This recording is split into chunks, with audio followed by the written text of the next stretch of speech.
One of the hardest things to do with these things is actually just find a decent place to fly. Know that it's not restricted or likely to end up with you in trouble. And of course, know that you're going to get some decent views once you're up in the air.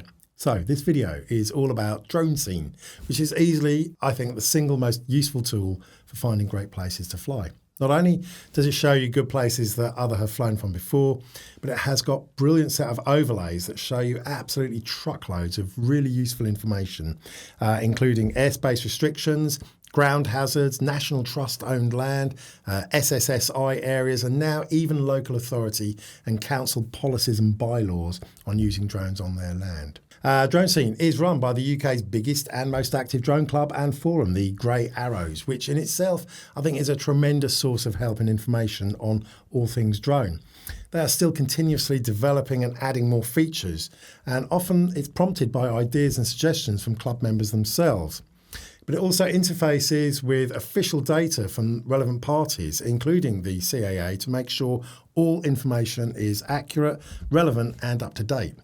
It's one of only 2 sites that the CAA Drone Code website recommends for drone flyers to use for safety information, the other being Drone Assist by Altitude Angel. However, I have found Drone Scene far more user-friendly, more configurable and therefore way more useful.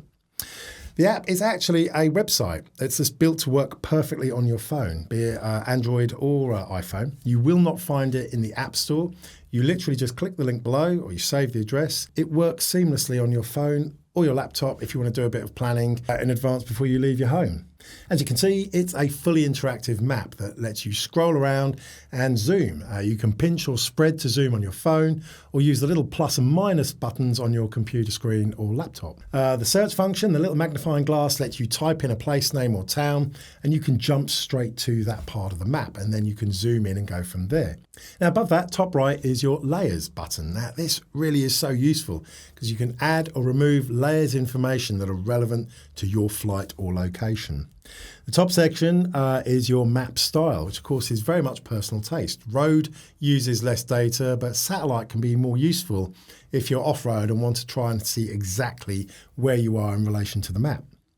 Next section is the various ground overlays that you can choose. Now, personally, I think all of these are useful, so I do tend to leave these on. The locations layer is just that. It's 2,000 plus locations that various users have uploaded as good places to fly from. This layer enables the little blue location dots that you can then click to show a summary of the information about that particular spot. And from there, you can click the green More Information button to expand and get full details about that particular spot. Remember, you can also add additional information like takeoff point or car parking markers too. So it's all really, really useful stuff. And that is the main point of locations. And of course, if you find a new spot that's not already listed, you can just click the Add Location button at the top of the screen and then move the marker to the exact spot you want to mark. Then just scroll down, complete as many of the field details as possible. Really nice, simple, straightforward. And of course, you're going to be helping others fly from a good place rather than from somewhere that could cause problems for them. Next 3 layers are all information on land ownership or management. And again, this is really, really useful so you know your rights and whether or not you're going to be good to fly. The foreshores and estuaries layer is especially useful because it shows whether or not the beach or estuary is owned by Crown Estates, which is always great news if it is, as they have a wonderfully sensible blanket policy of flying drones, making it clear that you are indeed permitted to fly as long as you comply with all laws, rules and regulations. Now, this includes adhering to the drone code and making sure that you're staying the right distance from other people if you're flying a larger drone over 250 grams, like the Air 3 and the like. Of course, you can never fly over crowds, but if it has a nice, quiet beach, and especially if you're flying one of the smaller drones, the sub 250 gram drones, then this layer is brilliant because it makes it clear the land is owned by Crown Estates and their blanket policy of allowing you to fly is in place. This, of course, is in stark contrast to the layer showing ownership or management of the land by the National Trust, given their blanket ban on drones, which I have said many times before I believe to be a blunt, stupid and pretty unreasonable ban, considering the huge swathes of land that the Trust is responsible for. Now, their website lists the many reasons they believe make this ban valid, which as landowners or managers, unfortunately, they have got every right to do, even if you disagree with them, as I do. But remember that whilst landowners can prohibit you from taking off and landing on their land, they cannot stop you from taking off from adjacent land and flying over their land. Personally, though, my own take is to ensure that you are not disturbing anyone. But as a pilot, I'll make an educated decision on whether or not it's appropriate to fly from a particular location and land if someone who has genuine land management or legal authority asks you to. That's where the other layer of SSSI, or Site of Special Scientific Interest, comes in. Now, these are areas of land designated as particularly sensitive, although what it's sensitive to can also vary, and that's why it's really useful to have this information to hand.